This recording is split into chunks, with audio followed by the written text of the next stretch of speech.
Hello, this is Cyan, And I'm Magenta. and together we are Cyan Magenta Media. Just want to go over a couple things real quick. Every Tuesday, we will have an hour episode come out, a little bit of a format change. That episode will come out on YouTube and will also be broken down into 4 to 6 different segments. So we're going to cover the news of the first half of the week. And then on Thursday, we'll have a second episode come out that will cover the news of the second half of the week. That's kind of what we can commit to right now until one day, hopefully, this is a full time job and it's all we're doing. And we're just doing daily live shows and then putting it out. Until then, you're going to get about 2 hours of new content from us a week, kind of covering the latest and the biggest stories of the week. So today we want to cover Pete Hegseth and Signalgate 2. So if everyone remembers, a couple weeks ago, we had Signalgate 1, which was when Pete Hegseth invited, was it Jeff Goldberg? So yeah, about a couple of weeks ago, the Atlantic reporter Jeff Goldberg, I believe. I keep wanting to say Jeff Goldblum. Goldblum, yeah. Yeah, he was invited into a Signal chat. This obviously it was a mistake. The Trump administration has just completely denied it ever since. Well, Pete Hegseth has done it again, except this time it's his wife, his brother-in-law, and his personal lawyer who are in a Signal chat together.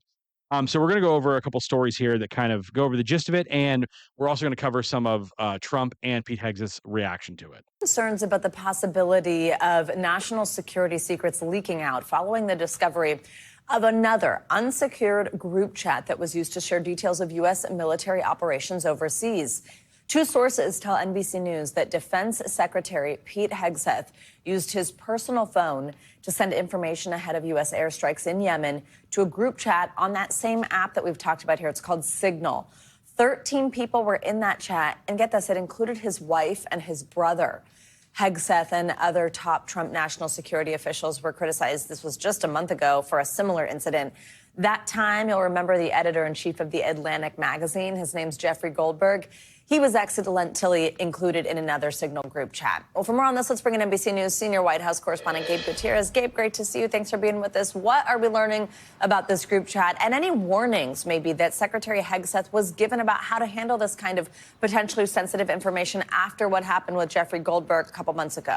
Hey there, Savannah. Good morning. Well, as you mentioned, Pete Hegseth now under growing scrutiny after this new group chat was revealed. And as you said, two sources with knowledge of the matter confirmed to NBC News that he did share that sensitive military information on that group chat, Signal group chat, with his wife as well as his brother and personal lawyer, both of whom do work at the Pentagon. Now, the New York Times, which first broke this story, reports that the information in question was flight schedules for U.S. military jets. So it's the same kind of sensitive information that he shared before At the same at the time. same time. So it was all kind of going on at the same time. The crazy part about this is some of the people who were let go from the Pentagon after all this have said, and people inside the Pentagon have said, there is some more major news coming out about Pete Hegseth. No one knows what it is yet, but they're just like, this is Oh, just it's the, not this. no, there's more. They're basically saying this is the tip of the iceberg. So I don't know if that means he's sharing more classified information or if it's just general, mismanagement of how he's handling everything there. But it appears that there will be more information coming out, and I'm very excited about it. One of the articles I read about it actually used the term Michigas. I love that. I know, which is fun, It, but it we is. like that term. I couldn't even think how to spell that. I can't either, but you've But, heard it, right? oh, Yeah, yeah, yeah, yeah. of course. I think it's just Yiddish for basically everything's gone to shit. Pretty Yeah, much. Yeah. That's but how it's used anyway in context today. yeah. Wow. 13 people in his second group chat that Mhm. he's just chatting up, sharing confidential, high, like top secret military Yeah. plans, including his personal lawyer, who at no point said, "Hey, Pete, by the way, none of us are qualified to hear any of this. Maybe let's not do Yeah. this." That's the top-down incompetence, though. Yes. Obviously, I'm not making this point for the first time. So many people have made this point. The big stink against DEI is that it brings unqualified people into positions that they shouldn't be in. Factually incorrect. Yep. I can't stress enough how not new this is, and I don't think it's something that a lot of Gen Z and Gen Alpha who are getting politically active understand. This level of incompetence in the Republican Party is not new. No. This has been my entire childhood to adult life, going back to Bush. I mean, it goes farther back to Reagan, but my entire childhood was under Clinton and first George Bush. and then most of my coming of age was under George W. Bush, right? Yeah. Republicans being Republicans and generally white males in America feeling that they're being replaced and that underqualified people are getting their jobs has been the storyline of my entire life. Starting with like affirmative action, this and that. Um, but it's directly related to the screaming about it and the DEI and the complaining about PC culture when I was a kid has basically been a reaction to, I'm trying to say this delicately, but white people have just been failing for a long time. And it's not necessarily their fault. We've had a lot of industries move out, that sort of thing. The Rust Belt has happened. Middle America's falling apart. And I just think at this point, it's undeniable that DEI and all this, the anti DEI reactions is basically just because they've lost control of their lives and they don't have the skills. And it's just like the death throes. Does that make sense? It's sort of like an extinction event, or which is like the last big outburst something has before it dies. Right. It's like at a big office job that I had, there was a woman in my department in her 60s who had been in this department for years and she didn't know how to use Excel. Yeah, And so she was just pushing all of that work, like, "Hey, can you do this for me?" Or we upgraded our system that we used and she didn't understand in the training. She wasn't able to pick it up.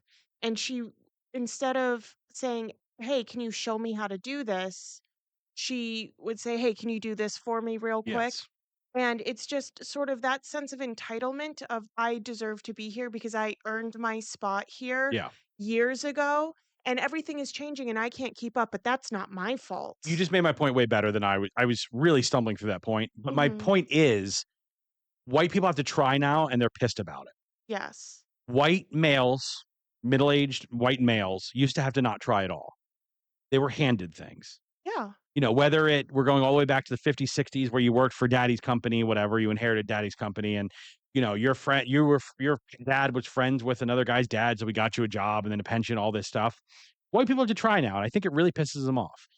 because it's that whole thing of when somebody else gets rights, certain people interpret that as you're Is taking rights away from me. when that's not what's happening. I think that's basically sums up Pete Hegseth and the Yeah. anti-DEI movement. You have unqualified white people who are upset that they can no longer be unqualified white people and get ahead of minorities. Right. I did want to make a point though with the coworker that I had that was asking me to do her job for her. The way that you combat that in like the office, like politeness way Yeah. is to say, "I'm sorry, I'm really busy with my own work," and just send them the PDF of the training. Yeah, yeah, yeah, because they can read, hopefully. Yeah, But, I think that point is valid and stands. absolutely. It's sort of the last gasp at the old way it used to be where just because you were white, Mhm. you were gonna be better off. That's not the case anymore. No, especially since banks have stopped doing interviews for loans. You Yeah, don't just show up and present yourself as an upstanding citizen. yeah, Where they look at you and they're like, "Oh, yeah, he looks good. Click, yeah, like, here's your money." yeah. Like, now everything is completely numbers based, so you're not just being handed stuff, you've got to prove your worth in every aspect, in getting a job, in Yeah. getting a loan. Anything you're trying to pursue to better your life, you have to prove to somebody that you earned it, but it's coming down to the history that you have digitally or financially. It's not just gonna be handed to you anymore. The great irony of DEI and Pete Hegseth, the reason I bring up DEI with Pete Hegseth Mhm. is because he is sort of an anti-DEI pick in the sense of so unqualified and not meant for this job, but got it anyway, Yeah. which is what they think DEI is. The great irony of DEI and Pete Hegseth, DEI has actually leveled the playing field in the sense of you actually have to have merit. Yes. DEI and minority groups and other formerly more marginalized groups are now getting a shot, and it's just proving that a lot of the what's the Southern term they use all the time? The good old boys club Yeah. never had the chops to begin with.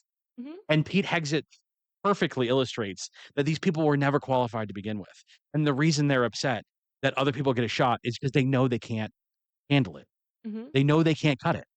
They needed those fake society barriers up to keep the other people out. And once the other people are allowed in, they're fucked.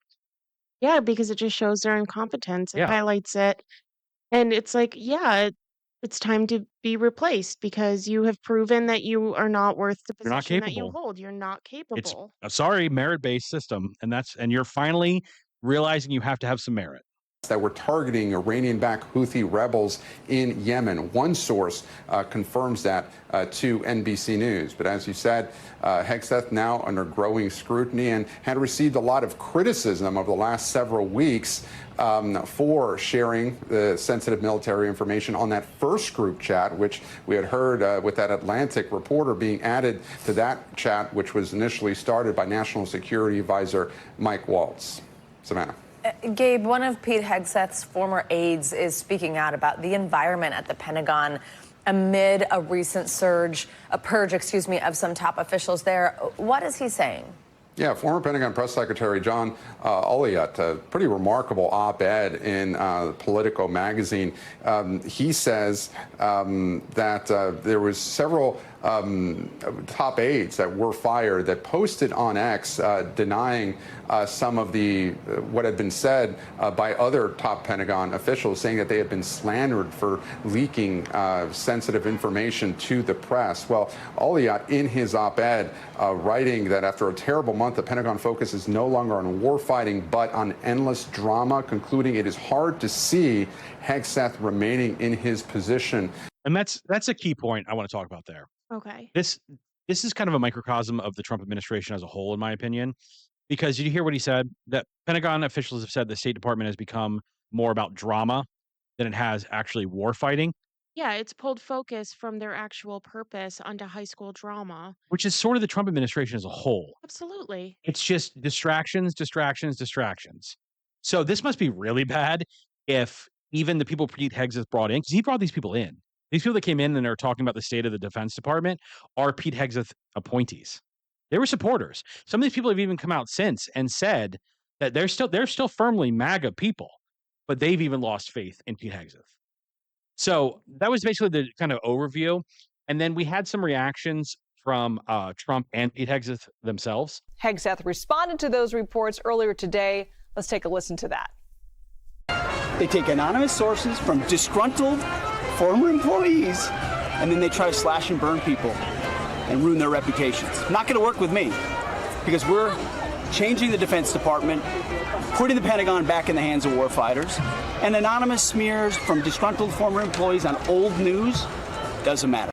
Yeah, so that was Pete Hegseth's reaction to it. I think it's funny that he keeps talking about how it's old news when this is a brand new story, and it's just further highlighting his incompetence. Why are we here? It's the most incompetent people are running this stuff now. But he's so fucking smug. That's the thing I don't like about him the Yeah. most. And the way, I don't know why this bothers me so much, the fourth wall breaking of him looking into the camera, Yeah. because you know what it is? It reminds me of when you see like a televangelist who gets caught stealing. Everything's so performative. Yeah. You know what I mean? The way he's looking at the camera and his little smiles, it's so media trained and rehearsed of like, this is how I look relatable. Like he's talking in his brain, like in his head, like look at the camera now to look relatable. Now look back at the reporter to show that you're showing interest in the reporter.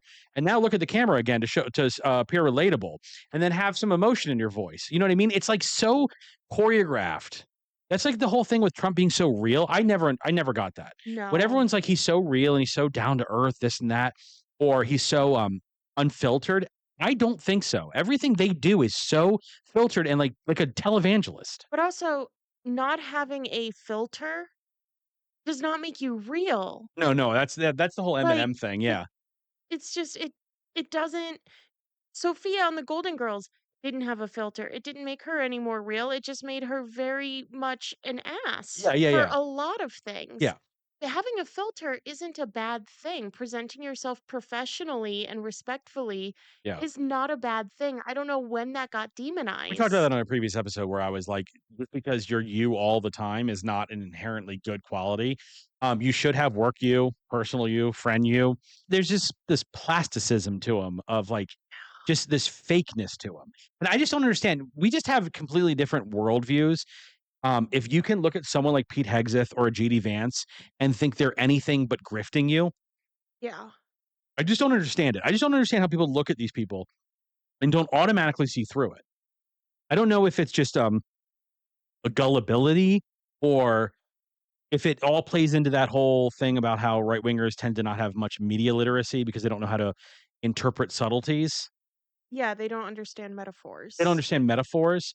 It seems to apply to people too. Like they're so easily fleeced, and I don't know what it is. Yeah, just some people aren't capable, I it guess. seems, of reading people. Yeah. We're watching Breaking Bad right now. Yeah. It's like looking at Hank Schrader and thinking he's anything but a dick. Yeah. Like, you know what I mean? Like, there's people that just think he's a cool, jovial guy. Yeah, and they're like, "Yeah, that's the kinda cop I wanna be." And, Yeah. like, I'm watching Breaking Bad for the first time. We're showing each other shows that like, our favorite shows that the other person hasn't seen yet. So we just finished Gilmore Girls, so now we're watching Breaking Bad, completely different, Yeah. like, stories, and we're watching Hank interrogate Jesse, and I'm like, "That's assault. Yeah. That's illegal. That's assault." Yeah. Like, and I'm just going through and I'm like, wow, he's a really like crooked cop. Yeah. Even though, like, so far we haven't seen him getting paid off by anyone. I don't know. I've never seen the show. Um, but it's just like people idolize that sort of like bully mentality and they see that as being tough when the entire time you were growing up and being bullied, your parents would say, well, that bully probably has a rough time at home and they're taking it out on you, which isn't fair. Yeah. Like, you know where I'm going with Oh, this? Like, absolutely.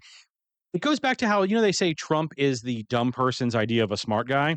yeah, Well, like your Jesse Waters from Fox News, your Sean Hannity's, and your Pete Hegseths, they're a weak person's idea of a tough guy. yeah, They're a loser's idea of a cool guy. I don't know how to put it other than that. Like, yeah. you just have if you're just such a loser or so weak that you look at someone like Trump and think he's strong, like that's the only way you can do it. You have to be that weak or that much of a loser to think that someone like them is cool or strong. Yeah, it's like, You have no sense of self. who's the misogynist guy who was Andrew Tate? yes. Yeah. It's like how He's synonymous with misogyny now, by the way. I was gonna go into the one who got caught because he had pizza delivered to his house and Greta Thunberg got him Yeah, I arrested. forgot about all that, but Yeah. yeah. Yeah, him. And it's just like this guy goes on the internet and preaches how to get women, how to do this. And yet no woman who is not being paid to be in his Yeah. presence would be found dead in his This is presence. what I'm saying. Like, It even goes as deep as Joe Rogan is an unfunny person's idea of a funny guy. Like, they yeah. don't have any sense of scale with this stuff. I don't know how else to put it. It's just mind-blowing. I just don't know. I Yeah, it's really frustrating because I look at these people for 2 seconds and I know who they are. yeah, it's the same principle as, guys seeing that other men who have, high-powered jobs with a younger woman with them, and they think, "Oh, that is success right there. Yeah. They've got the job, they've got this young woman," where women who are in the dating age bracket of that man won't date him Yeah. because they know what he's like and what he's about. This So he is has to manipulate a younger woman to be with him and probably like they're just there for the money. no, this And is exactly right. The Trump administration is full of guys who are 24 years old, metaphorically, dating yes. a 16-year-old. Yeah. And then JD Vance is the one who has a girlfriend in Canada. Yeah. Like, you know what I mean? Like, that's who they are. Was also asked about the report during those Easter celebrations, and he had this to say. It's all just the same old stuff from the media. That's an old one. Try finding something new. Try finding something new. He's blaming the media on this one. What did he even say? I don't. He's so depressed. Doesn't he seem like he doesn't want to do I this? don't even understand what he was He saying. just said this is an old story, find something new. The same thing Pete Hegseth said. Because I feel like they all get together every day, they get their talking points. But again, this whole thing of, you know, I one of the first things we put on TikTok is after the Zelensky thing, Mhm. and I talked about how weak Trump was. Yes. It was filled with comments of, "Oh, this coming from a guy who has action figures behind him." You are so hopeless if you think that having action figures over here is any sign of toughness or masculinity. Yeah. These guys are so Or the lack thereof. or the lack thereof. These guys are so weak. Like Trump in that video clip we just saw. The reason I'm talking about weakness is when did that move away from taking responsibility? I don't understand this. Yeah. It used to be being tough, being a man, whatever, was taking responsibility. These guys are incapable of it. Mhm. And they're the most incompetent people on the planet. Yeah. It's driving me fucking wild. I don't think there's a whole lot more to say about this right now. I basically kind of want to just pull this all into the fact that this is just emblematic of their overall ineptitude, weakness. There's going to be a lot more that comes out about Pete Hegseth. As I said, one of the stories coming out right now is, but some of those fired officials are all saying that there's a lot more that hasn't dropped yet, and there's going to be a lot more drama around Pete Hegseth. He seems like he's kind of at the end of his rope here. Um, One of the reasons I think Trump looks so sad there is he's kind of knows he's got to let him go. That's been kind of bantied about. He might be the first one fired, which actually good for Trump this time. He's the what 3 months in, and he's only starting to fire people. If you could please like and subscribe to our YouTube channel, and you can also follow us on our other social media. You can follow us on Instagram, TikTok, and Blue Sky.